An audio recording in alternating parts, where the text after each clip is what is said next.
আসসালামু আলাইকুম। চ্যানেলের কৃষি সংবাদে আপনাদের সবাইকে আমন্ত্রণ জানাচ্ছি। আমি হাসিব মার্জান। এখনকার সংবাদ আয়োজন একই সঙ্গে চ্যানেলের ইউটিউব চ্যানেলে এবং চ্যানেলের ওটিটি প্ল্যাটফর্ম স্ক্রিনে লাইভ স্ট্রিম হচ্ছে। নগরায়নের চাপে শহর যতই বাড়ছে ততই কমছে সবুজের পরিসর। কংক্রিটে দখল হয়ে হারিয়ে যাচ্ছে প্রকৃতির স্বাভাবিক রূপ। তবে এই বাস্তবায়ও কেউ কেউ নিজের উদ্যোগে ফিরিয়ে আনছেন কৃষি ও সবুজ প্রকৃতি। মাটি আর গাছের প্রতি গভীর দায়বদ্ধতা দেখে ছাদে গড়ে তুলেছেন ছাদ কৃষি। এমন একজন উদ্যোক্তা ঢাকা ড্যামরার শাহ আলম। বিস্তারিত জানাচ্ছেন শেখ সিরাজ। ঢাকা ড্যামরার বক্সনগর এলাকায় প্রায় 2200 বর্গফুট ছাদ জুড়ে পরিকল্পিত কাঠামো গড়ে তুলে শতাধিক প্রজাতির ফলজ, মৌসুমী সবজি আর নানা শৌখিন গাছের আয়োজন করেছেন শাহ আলম। একসময় অব্যবহৃত পড়ে থাকা ছাদটি এখন পরিণত হয়েছে সবুজে ভরা একটি ছোট্ট কৃষিক্ষেত্র। আমার এই ছাদ বাগানটা শুরু করছি করোনা থেকে। তো এই স্ট্রাকচারগুলো কি তখনই করেছেন? এই স্ট্রাকচারটা রিসেন্টলি 6 মান্থস মানে আগে করা। এটা এটা আমার নিজের হাতে করা আর কি। বৃক্ষপ্রেমিক শাহ আলম একজন সঙ্গীত শিল্পীও। সুরের চর্চার পাশাপাশি প্রকৃতির সান্নিধ্যকেই তিনি দেখছেন মানসিক প্রশান্তি আর জীবনের ভারসাম্য রক্ষার অন্যতম উপায় হিসেবে। মিউজিশিয়ান হিসেবে নিজেকে আর কি আপাতত বলি আর কি। আপনি কি গান করেন? গান টান করি আমি, গান শিখছি, হ্যাঁ, শখ থেকে। জানা গেল এই ছাদ কৃষির পরিচর্যা তিনি একা করেন না, বন্ধু এবং স্বজনদের সহযোগিতায় নিয়মিত যত্ন নেওয়া হয় এখানে। আমি প্রতিদিন সকালবেলা ঘুম থেকে উঠে 2-3টা রাউন্ড না দিলে আমার নাস্তা খাওয়ার জন্য মানে মনই টানে না যে এটা ঘুরে আগে 3টা রাউন্ড দিতে হবে।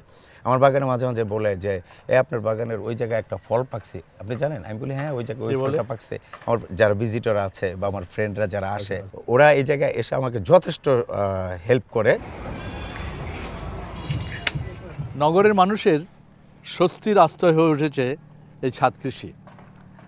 শাহ আলম তার এই ছাদ কৃষি আয়োজন থেকে ফল ফসল যতটুকু না ভোগ করেন তার চাইতে প্রশান্তি ভোগ করেন অনেক বেশি।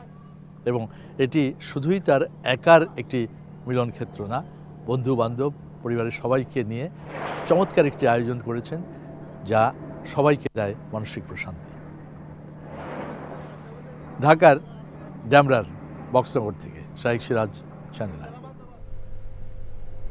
এ নিয়ে বিস্তারিত প্রতিবেদন দেখবেন আগামীকাল বেলা 3:05 হৃদয় মাটি মানুষের ডাক অনুষ্ঠানে।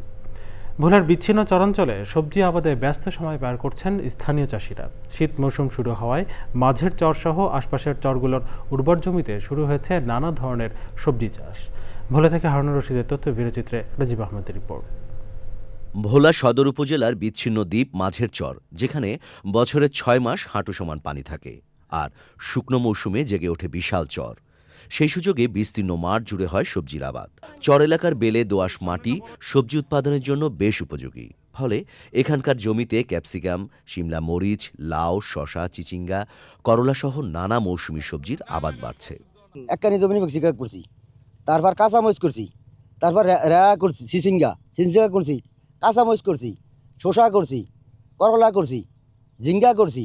আমাদের প্রতি সরকারের তনিক সুনজর দেয়, তাহলে আমরা আরও সামনের দিকে এগিয়ে নিতে পারো। গত বছর ক্যাপসিকাম করে খুবই লাভবান হয়েছি, এর জন্য আবার আরও ক্যাপসিকাম বাড়াই করছি যাতে লাভবান হতে পারি।